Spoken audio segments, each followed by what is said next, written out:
நஞ்சில்லா உணவு அதுவே நம் கனவு. This is from கைலு nursery.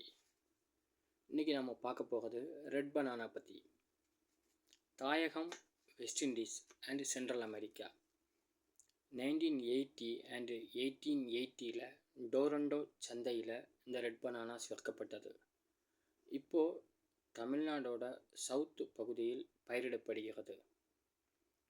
பயிரிடுதல் இப்பொழுது குறைந்து வருகிறது.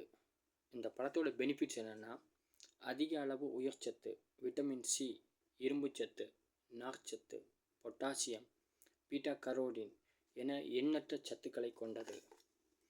இது மாலைக்கண், மலட்டுத்தன்மை தீரும், மூளை செயல்பாடு, இதய செயல்பாடு, கல்லீரல், எலும்புகள் வலுவடைய, உடல் இயக்கம், உடலோட எடையை குறைக்கிறதுக்கும் இந்த பழம் உதவுது. சிறுநீரக கற்கள் வராமல் இருக்கும், சருமம் பொலிவாகும், இரத்தம் அதிகரிக்கும், ஹீமோகுளோபின் அதிகரிக்கும், அயன் அண்டு ஆன்டி ஆக்சிஜன் இந்த பழத்தில் ரொம்ப அதிகம். அதனால் உடம்புக்கு ரொம்ப ரொம்ப நல்லது. பல் வலி ப்ளஸ் சோகை, சிரங்கு இவங்கெல்லாம் பயன்படுத்திக்கலாம்.